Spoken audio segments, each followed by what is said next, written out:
Kane Mitchell stood in the massive hall of the Galactic Council building. Around him, creatures from 47 different worlds argued about trade routes and mining rights. The noise was terrible. Clicking sounds from the insect-like Zephyrians, mixed with the deep rumbles of the rock-shaped crystallines. The snake-like hegemony members hissed their words, while the blue-skinned Altarians spoke in their musical language. Kane had been the human ambassador for 15 years.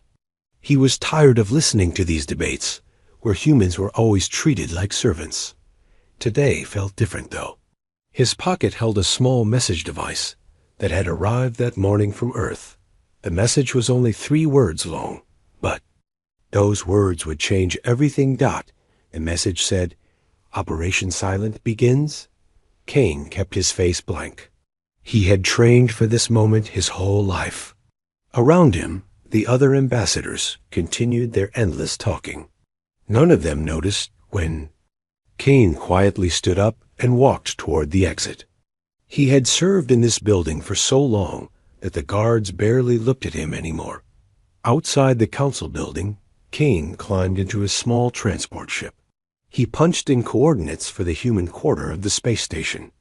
As he flew through the busy traffic lanes, he watched the normal life of the galaxy continue around him.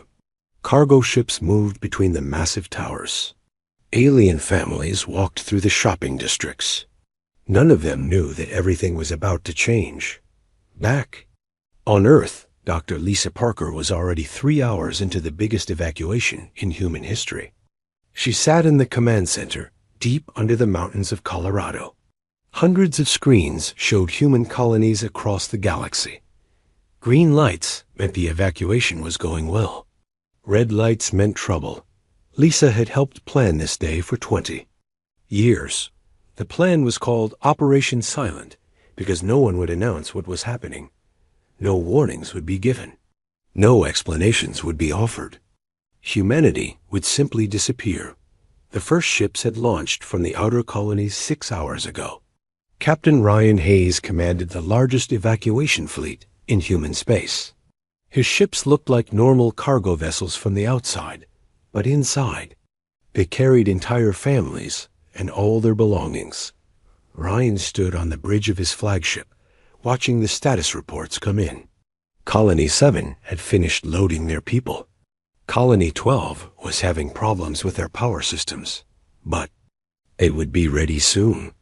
The mining station at Kepler 442 had already gone dark. Their people were safely aboard evacuation ships, heading for the jump point. Ryan had fought in 3 wars for the Galactic Council. He had saved alien worlds from pirates and disasters. He had trained alien soldiers and shared human military knowledge freely. The thanks he got was being told that humans were too young and violent to have real power in the galaxy. Today, the galaxy would learn what it meant to lose human help. On Luna Station, Commander Jack Turner was destroying everything humans had built in this solar system. His teams worked quickly and quietly. The quantum computers that ran half the galaxy's communication systems were being reduced to melted metal.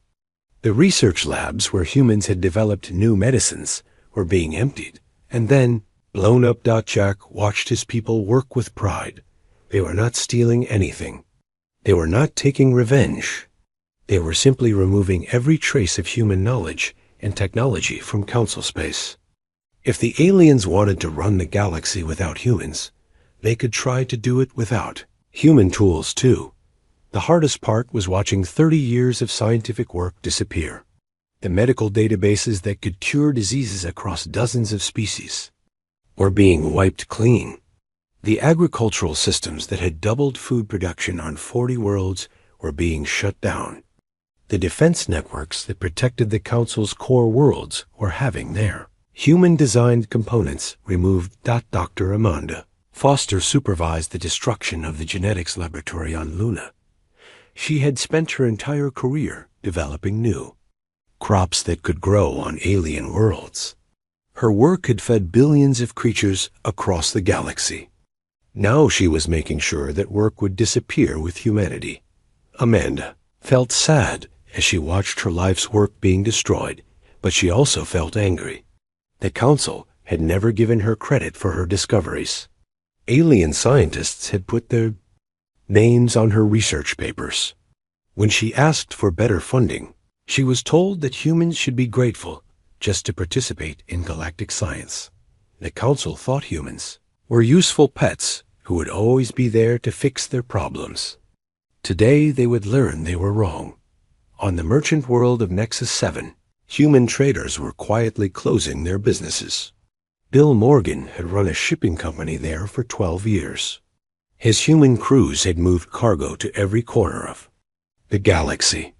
They had never failed to deliver on time, even when it meant flying through war zones or dangerous space storms. Bill's ships were now loading up with human families instead of cargo. His employees thought they were just taking a vacation back to human space. They did not know they would never be coming back. The aliens who worked with Bill thought he was just taking a short break. A crystalline factory owner who depended on Bill's ships to move his products was not worried. The Zephyrian mining company that shipped their ore through Bill's network assumed the humans would be back in a few weeks. None of them understood that this was goodbye forever. At the council military academy on Rigel Prime, human instructors were packing their belongings. Colonel Steve Brooks had trained alien officers for 8 years. He had taught them everything humans knew about space warfare, tactics, and military technology. Steve's students respected him, but their governments treated him like hired help. Human military advisors were not allowed to hold high ranks in alien armies. Human tactical knowledge was used to win battles, but humans were never invited to plan the wars. Steve left behind training manuals and equipment, but he took something more important with him. He carried the access codes to every military system humans had helped build. Without those codes, the aliens would find their weapons and defenses slowly breaking down. As the last day of human presence in Council space continued, the evacuation picked up speed. Entire human colonies were disappearing within hours. Space traffic control systems started showing empty zones where human ships used to travel regularly. Kane Mitchell returned to the council chambers one final time. The afternoon session was starting, and the alien representatives were arguing about the same boring trade disputes as always. Kane walked to his seat and placed a small data pad on his desk. The data pad contained humanity's formal withdrawal from every treaty, agreement, and alliance they had signed with the Council. It also contained the resignation of every human from every job they held in Council space. Kane stood up and walked toward the exit. A few aliens noticed him leaving early, but most were too busy arguing to care. Kane had attended thousands of these meetings over the years. The aliens probably thought he was just bored again. Kane reached the main exit of the council building and stopped. He turned around and looked back at the Great Hall one last time. In a few hours, these creatures would realize that humanity was gone. In a few days, they would start to understand what that meant. Kane had no regrets. The council had made their choice long ago when they decided that humans were useful, but not important. Today, humanity was making their choice too. Kane walked out of the building and headed for his ship. Behind him, the council continued their endless debates, unaware that their galaxy had just changed forever. The humans were leaving, and they were taking their knowledge, their skills, and their help. With them, the age of human service to the galaxy was over. What came next would be up to the aliens to figure out on their own. 3 months had passed since the last human ship left Council space. General Vexthai of the Zephyrian Empire stood in his command center, watching red warning lights flash across every screen. His insect-like eyes moved quickly between the displays, trying to understand what was happening to his military forces. The defense systems protecting the Zephyrian homeworld had been failing for weeks. At first, his engineers thought it was normal wear and tear. Now they knew better. Every major weapons platform, every shield generator, every early warning system depended on quantum processors that humans had installed years ago. Without human technicians to update the software and replace worn parts, the systems were breaking down one by one. 3 orbital defense stations had already gone completely dark. The main planetary shield was running at 30% power and dropping. Every day, Vexthai tried calling the human embassy, but found only empty offices. He tried sending messages to human colonies, but received no replies. It was as if humanity had vanished from the galaxy completely. On the other side of Council space, President Kolanar of the Altarian Federation was dealing with his own crisis. The blue-skinned leader stood in his agricultural command center watching food production numbers that made no sense. The farming worlds that fed his people were reporting massive crop failures. The automated systems that had doubled their harvests for decades were shutting down without explanation. The soil processors that could turn dead dirt into rich farmland had stopped working entirely. Dr. Ziltam, his chief agricultural scientist, approached with another bad report. Sir, we have lost contact with the farming systems on 12 more worlds. The AI networks that control planting and harvesting are going offline faster than we can restart them. Kolinar felt cold fear in his chest. His people needed those farms to survive. The Altarian population had grown enormous over the past century because human farming technology had made food so plentiful. Now that abundance was disappearing, and millions faced starvation, far away in the Andromeda approach, President Maria Santos sat in her new office on the human colony world of New Haven. Through her window, she could see the city's humanity had been secretly building for 50 years.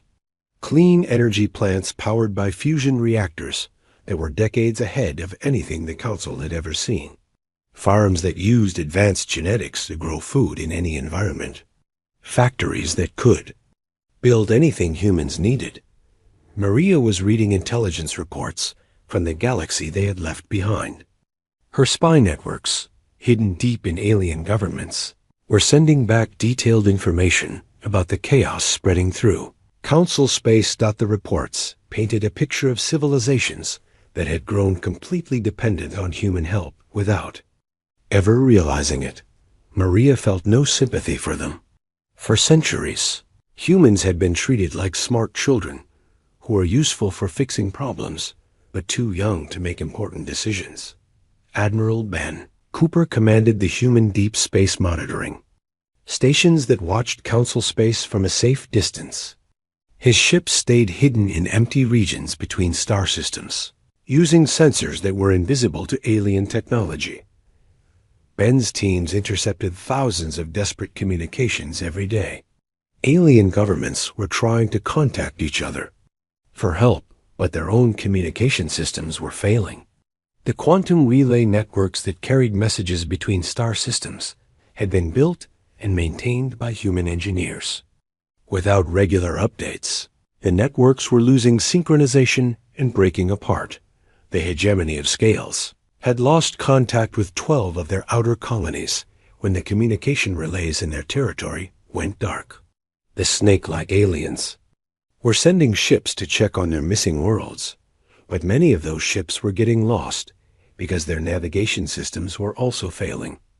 Colonel Amy Brooks led the Human Intelligence Division from a secret base in the Magellanic Clouds. Her job was to monitor how badly alien civilizations were collapsing and report back to the human leadership.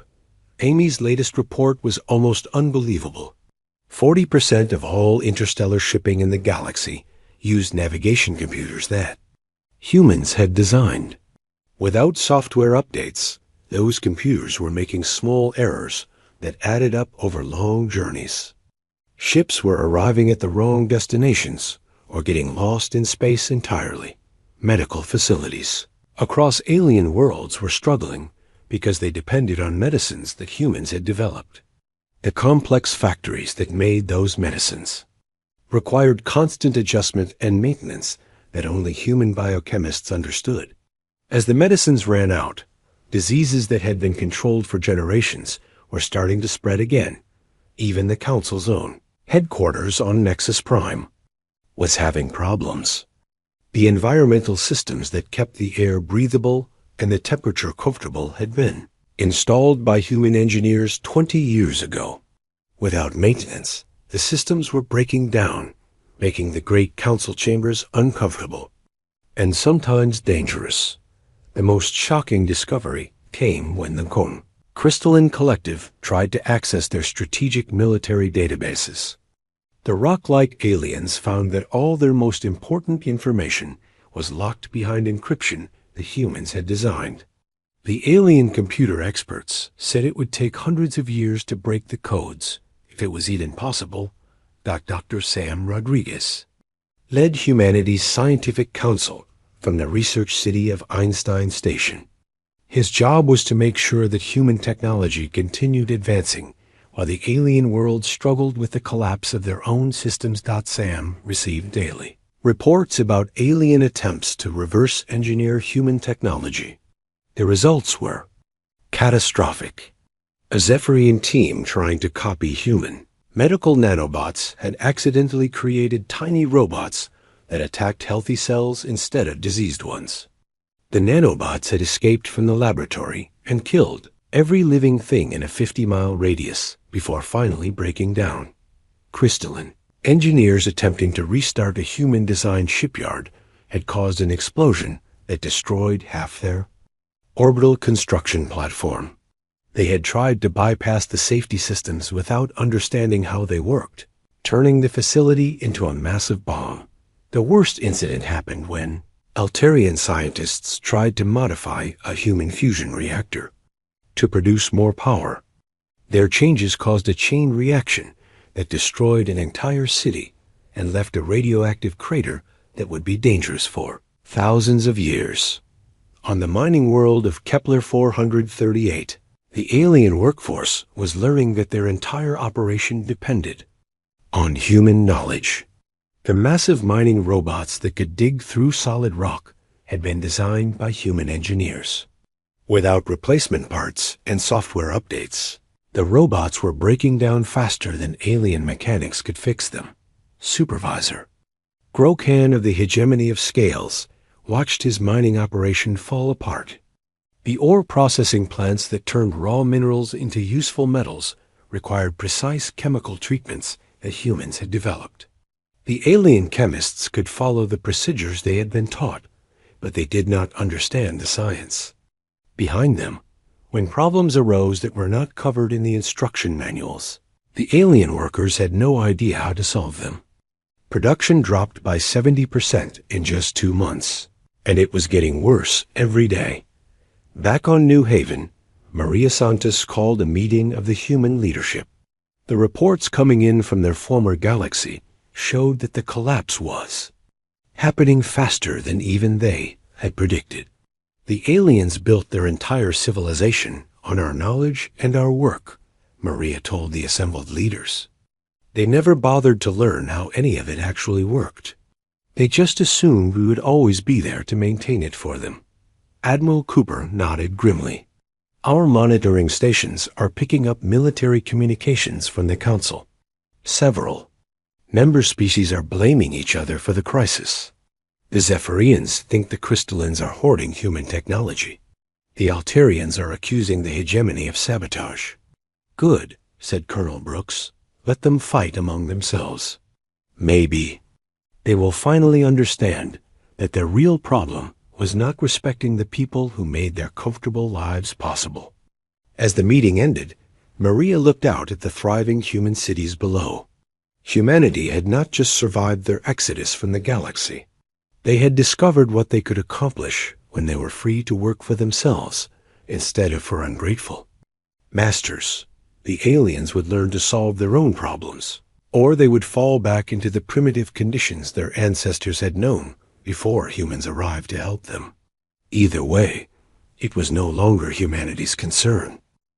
6 months after humanity vanished, Chancellor Vex High of the Altarian Federation called for an emergency meeting of the Galactic Council. His blue skin had turned pale with stress, and his musical voice cracked with desperation as he spoke. To the assembled representatives, the great council chamber looked different now. Many seats sat empty because some species could no longer afford to send ambassadors.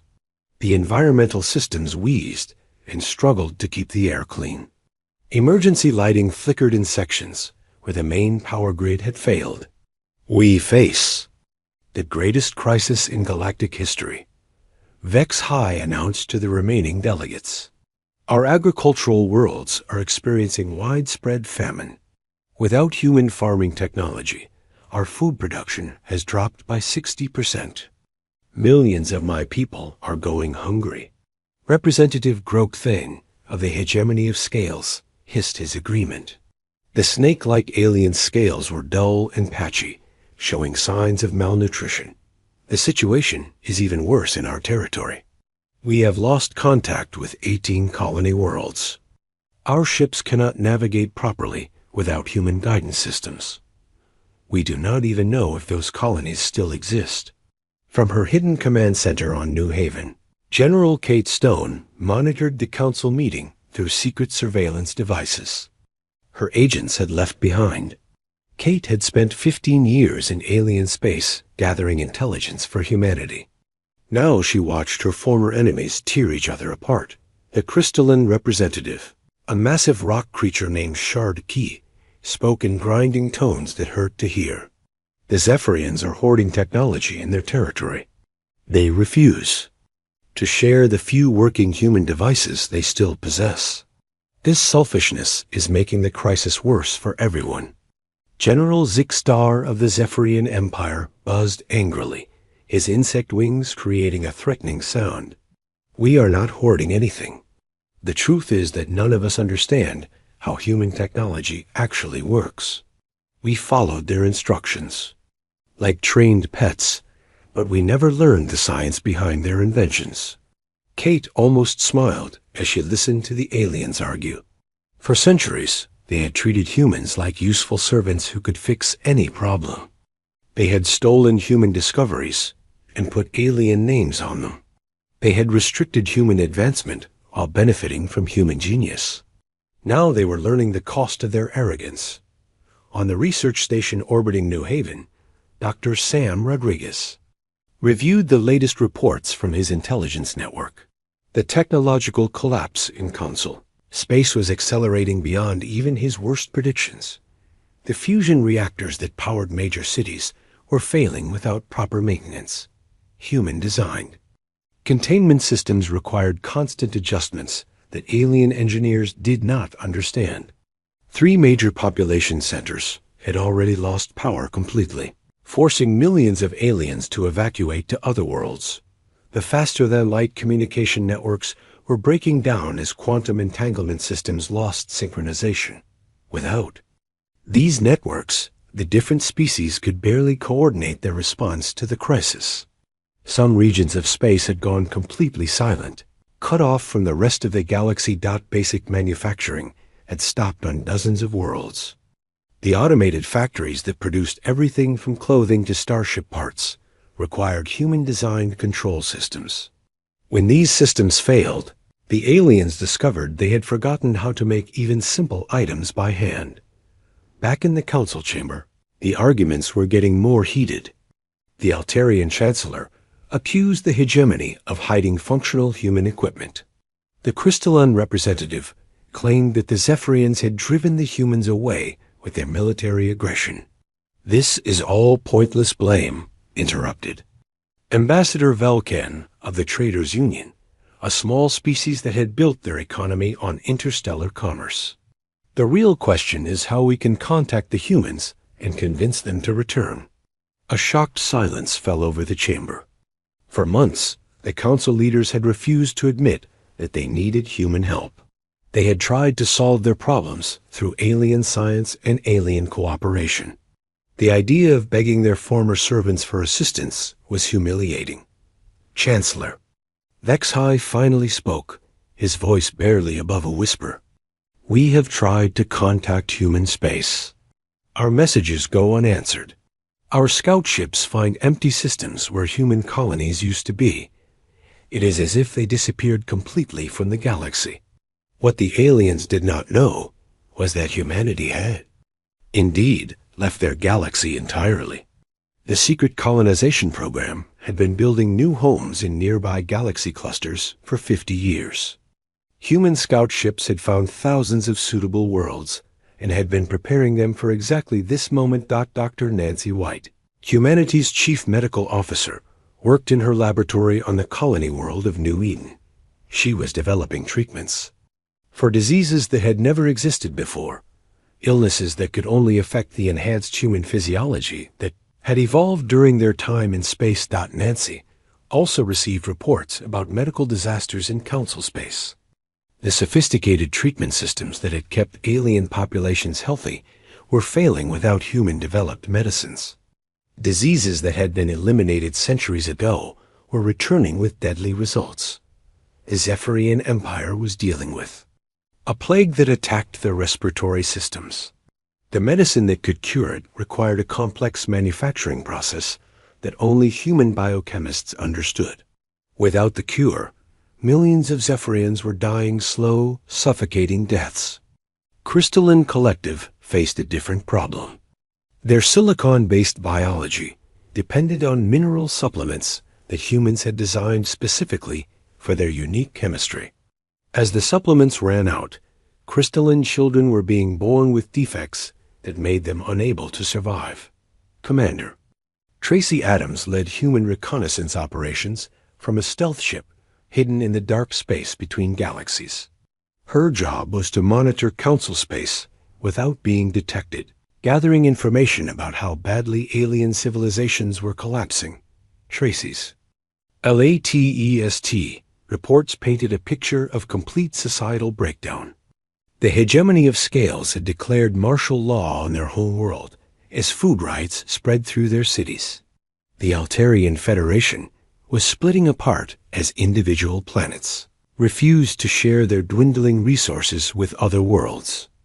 Zephyrian Empire was mobilizing what remained of their military to seize control of any functioning human technology they could find. This had led to armed conflicts with other species who were trying to do the same thing. Most shocking of all was the discovery that many of the technologies the aliens had claimed as their own inventions were actually based on human research they had stolen over the centuries. Without access to the original human science, their copies were failing in ways that created even bigger disasters. A crystalline research team trying to restart a human-designed terraforming system had accidentally poisoned the atmosphere of an entire planet. The aliens had followed the procedures they had been taught, but they did not understand the chemical reactions involved. The planet was now uninhabitable and would remain that way for thousands of years. Altarian engineers attempting to repair a human-built space elevator had caused it to collapse, destroying the orbital station it was connected to and killing everyone aboard. They had tried to replace human-made materials with alien alternatives, without understanding why humans had chosen those specific materials. Back on New Haven, President Maria Santos met with her cabinet to discuss the situation. In their former galaxy, the reports coming in showed that the collapse was total and irreversible. Some of the council species are sending scout fleets to search for us, Admiral Cooper reported. They are looking in all the wrong places. They assume we moved to another part of their galaxy instead of leaving it entirely. Let them search. Maria replied, they will find nothing but empty space. We planned this evacuation for decades. We made sure there would be no trail for them to follow. Colonel Brooks added, our intelligence networks report that several council species are close to complete societal collapse. The Traders' Union has already broken up into competing factions. The peaceful communion has abandoned most of their territory and retreated to their core worlds. Maria looked out at the bustling human cities below. They had everything they needed for a successful galactic civilization. All they had to do was treat us as equals instead of servants. Their pride cost them everything. As the meeting ended, Maria reflected on how different things could have been. If the council had accepted humans as true partners, both sides could have built something amazing together. Instead, alien arrogance had created a disaster that would take centuries to recover from. If recovery was even possible, the galaxy was learning a hard lesson about the consequences of taking others for granted. 1 year after humanity disappeared from the galaxy, Director Paul Miller sat in his command center on New Haven, watching the final collapse of galactic civilization. The screens around him showed a galaxy in chaos. Over 300 worlds were now dealing with complete infrastructure failure. Billions of aliens faced starvation, disease, and war. Paul had been humanity's chief coordinator during the Exodus. His job was to make sure every human made it safely to their new homes, while leaving behind a galaxy that could no longer function without them. The plan had worked better than anyone had dared to hope. The latest intelligence reports painted a picture of civilizations falling back into primitive conditions. The hegemony of scales had lost their entire outer rim territory to pirate gangs who used crude weapons and stolen ships. Without functional defense networks, the snake-like aliens could not protect their colonies from raiders who took whatever they wanted. The crystalline collective's trade empire had crumbled completely.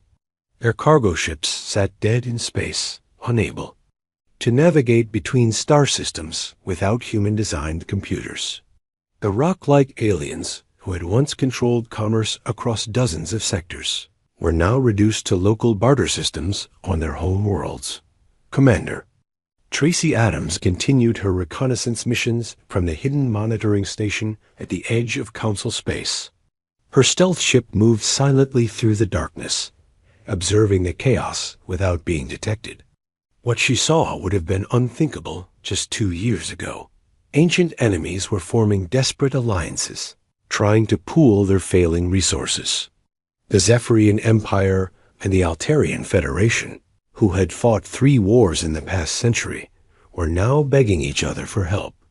Neither had enough working technology to survive alone, but together they might last a few more months. Some species had begun abandoning their weaker colonies entirely, pulling back to defend only their most important worlds. The peaceful communion, who had once preached unity across the galaxy, had retreated to their home system and refused to help anyone else. Their philosophy of cooperation had died when cooperation became too expensive. Tracy watched a crystalline convoy trying to evacuate a mining world that had lost all power. The massive aliens moved slowly in their environmental suits, loading what they could carry onto ships that barely functioned. They left behind cities that had housed millions, returning them to the empty rock they had been before humans taught the galaxy how to transform dead worlds into living ones. The most devastating change was happening on the former capital world of Nexus Prime. The planet that had once hosted representatives from across the galaxy was now nearly empty. The Galactic Council still met, but only 12 species could afford to send ambassadors. The great chamber that had once buzzed with debate and diplomacy now echoed with desperate arguments about which worlds to abandon next. Dr. Nancy White received daily reports about the medical catastrophe spreading through alien space. The plague affecting the Zephyrian Empire had mutated into 3 different strains, each deadlier than the last. With no human biochemists to develop new treatments, the insect-like aliens were dying by the millions. The crystalline birth defects had become so severe that their species faced extinction within a generation. Their children could no longer process the minerals they needed to survive. The few crystalline scientists who understood biology were desperately trying to recreate the human supplements, but they lacked the knowledge to understand how the complex molecules actually worked. Nancy felt a moment of sadness for the suffering aliens, but she reminded herself that this crisis was entirely their own making. For decades, human medical researchers had begged the Council to let them train alien doctors in human techniques. The council had refused, saying that alien medicine was sufficient and that humans should not interfere in other species' biology. Now, those same aliens were dying from problems that any human medical student could have solved. On the military front, Admiral Jennifer Walsh commanded humanity's expanded fleet from the safety of their new galaxy. Her ships incorporated technologies that made their old vessels look like toys. Humans were no longer restricted by council regulations that limited their research and development. Jennifer's intelligence officers reported that several council species were sending scout fleets to search for any trace of humanity. The Zephyrians had launched their largest exploration mission in history, sending ships to every star system within 500 light-years of known human space. The aliens found nothing. Human colonies that had existed for centuries showed no signs of ever being inhabited. The terraforming equipment had been removed, the buildings had been demolished, and even the soil had been treated to remove traces of human agriculture. It was as if humans had never existed in those systems at all. Some alien search teams found mysterious artifacts buried on former human worlds. When they tried to examine these objects, they discovered they were sophisticated traps designed to destroy anyone who tampered with them. The humans had left these devices as a warning that they did not want to be followed. The economic collapse reached its final stage when the Central Banking Consortium admitted they could no longer process interstellar currency transactions. The computer systems that had managed galactic finance for thousands of years were built on algorithms that only humans understood. Without the ability to transfer money between worlds, interstellar trade stopped completely. Species that had depended on imported food faced immediate starvation. Worlds that specialized in manufacturing certain products could no longer sell them to other planets. The complex web of galactic commerce that had taken millennia to build unraveled in a matter of weeks. Director Miller watched the banking collapse with grim satisfaction. The aliens had always treated human economists like clever accountants, who were useful for managing money, but too simple to understand real economics. Human financial experts had built the systems that made galactic prosperity possible, but they had never been given credit for their innovations. Captain Alex Turner, one of humanity's youngest starship commanders, often flew patrols along the edge of their new territory. At 28 years old, Alex commanded technology that surpassed anything the Council had ever imagined. His ship could travel between galaxies in days rather than years. His weapons could destroy entire fleets without being detected. Alex had grown up hearing stories about the old galaxy where humans served alien masters. He found it hard to believe that his people had once been treated as servants. The humans he knew were explorers, scientists, and builders who created wonders wherever they went.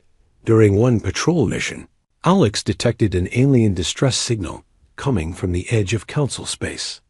A crystalline research vessel was drifting, powerless, its crew slowly dying as their life support systems failed. Alex could have easily rescued them, but his orders were clear. Humanity no longer involved itself in alien affairs. Alex watched the alien ship disappear into the darkness and continued his patrol. He felt no satisfaction from their suffering, but he also felt no obligation to help them. The galaxy had made its choice when it decided humans were not worthy of respect. Now it would live with the consequences of that choice. Back on the Council worlds, the remaining governments were reaching the same terrible conclusion. Their entire civilization had been built on human knowledge, human innovation, and human labor. Without humans to maintain the complex systems that kept their worlds functioning, they were slowly falling back into the primitive conditions their ancestors had known thousands of years ago. Some species tried one last desperate attempt to solve their problems. They sent ambassadors to the edge of known space, broadcasting messages of surrender and apology. They offered to give humans anything they wanted in exchange for help. They promised to treat humans as equals, to share power in the council, to respect human contributions to galactic civilization. Yet the messages went unanswered. Humanity had moved beyond the reach of their former galaxy, both physically and emotionally. The aliens were welcome to fix their own problems, or fail trying. Either way, it was no longer humanity's concern. As the second year of the crisis began, Paul Miller prepared his final report on the collapse of the Galactic Council. The galaxy that had once been home to thousands of thriving civilizations was now a collection of struggling survivors clinging to whatever technology still functioned. The price of treating humans as servants instead of partners had turned out to be everything they had built together. 5 years had passed since humanity left the galaxy behind. President Carlos Martinez stood in his office on the capital world of New Terra, looking out at a city that would have amazed the aliens who had once called humans their servants. Towers of living crystal grew from the ground, powered by fusion reactors that created more energy than entire star systems had once used. Gardens floated in the air between buildings, fed by atmospheric processors that turned empty sky into fertile. Growing space. Carlos was reading the final intelligence report from their old galaxy. The news was exactly what he had expected, but it still felt strange to read about the complete collapse of civilizations that had once ruled the stars. The Galactic Council no longer existed. The great chamber on Nexus Prime sat empty and dark, its environmental systems dead for over a year. The few alien species that still maintained interstellar travel had formed small alliances based on mutual survival rather than the grand politics of the past. The Zephyrian Empire had fallen completely. Their insect-like people now lived in scattered tribes on their homeworld, fighting over the few pieces of technology that still functioned. Without the medical treatments humans had developed for their species, most Zephyrians died before reaching adulthood. Their population was less than 1% of what it had been during the height of their empire. Admiral Jennifer Walsh commanded humanity's new fleet from the orbital shipyard above New Terra. Her vessels incorporated technologies that seemed like magic compared to what the Council had once possessed. Ships that could fold space around themselves, traveling between distant galaxies in hours. Weapons that could rearrange matter at the atomic level, turning asteroids into gardens or enemies into harmless gas. Jennifer often thought about the irony of their situation. The aliens had restricted human technological development for centuries, claiming that humans were too violent and primitive to be trusted with advanced science. Now humanity had surpassed anything the Council had ever imagined, while the aliens themselves had fallen back into barbarism. The latest scout reports showed that some alien worlds had regressed to pre-industrial conditions. The Crystalline Collective, who had once commanded vast mining operations across dozens of star systems, now used simple hand tools to dig minerals from their home world. Their children grew up never knowing that their ancestors had once traveled between the stars. Captain Alex Turner piloted his exploration ship through the rings of a gas giant in the Triangulum Galaxy. At 33 years old, Alex had spent his entire adult life exploring the new territories humanity was claiming. His ship discovered 3 new habitable worlds every month, each one transformed into a paradise by human terraforming technology that worked faster and better than anything the old galaxy had ever seen. Alex remembered the stories his grandfather had told him about serving in the Council military. Human soldiers had fought and died for alien causes, protecting species that barely acknowledged their sacrifice. Human engineers had built the weapons and defenses that kept the Council safe, only to be told they were too dangerous to hold command. Positions in the armies they equipped. Now humanity commanded fleets that could have conquered the entire Council space in a matter of days. They chose not to because they had no interest in ruling over the ruins of dead civilizations. Dr. Sam Rodriguez led the Human Scientific Council from the research city of Einstein Prime. a massive space station that orbited twin neutron stars. The energy output from the stars powered experiments that pushed the boundaries of physics itself. Human scientists were unlocking secrets of the universe that the Council's greatest minds had never even imagined existed. Sam received occasional reports about alien attempts to rebuild their technology. The results were still catastrophic. A group of Altarian scientists had tried to create a new communication network using principles they barely understood. Their experiment had torn a hole in space-time that swallowed their entire star system. Along with billions of innocent people, the few alien civilizations that still functioned had learned to fear any attempt at advanced technology. They lived simple lives on single worlds, afraid to reach for the stars again because they knew they lacked the knowledge to do it safely. On the colony world of New Eden, Dr. Nancy White worked in her medical research facility developing treatments for diseases that affected the enhanced human physiology. Humans had been forced to adapt to life in space during their centuries of service to the Council. That adaptation had unlocked genetic potential that made them stronger, smarter, and longer lived than their ancestors. Nancy also monitored the medical reports coming from their old galaxy. The plagues that had started during the first year of collapse were still spreading. Entire species faced extinction because they had never learned to create the medicines that kept them healthy. The few alien doctors who remained alive were reduced to using primitive treatments that barely helped their dying patients. The hegemony of scales had been completely wiped out by a virus that attacked their nervous systems. The snake-like aliens had depended entirely on human-developed vaccines to protect them from this disease. When the vaccines ran out and no one knew how to make more, the entire species died within 6 months. Commander Tracy Adams still ran intelligence operations from her hidden monitoring stations, but her job had become almost unnecessary. There was so little left of galactic civilization that there was almost nothing worth watching. Tracy's final report described a galaxy where darkness was spreading as star systems lost power and fell silent. Pirates and scavengers picked through the ruins of once great cities, fighting over scraps of technology they could not understand or repair. Some worlds had been completely abandoned, their populations either dead or scattered to other systems where they lived as refugees. The most bitter irony was that many of the alien species were now trying to recreate the very technologies they had once forbidden humans from developing.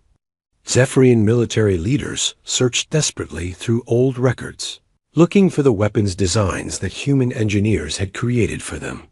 They found the blueprints, but without understanding the science behind them, their attempts to build new weapons only resulted in explosions that killed their own people. President Martinez called a meeting of the human leadership to discuss their future.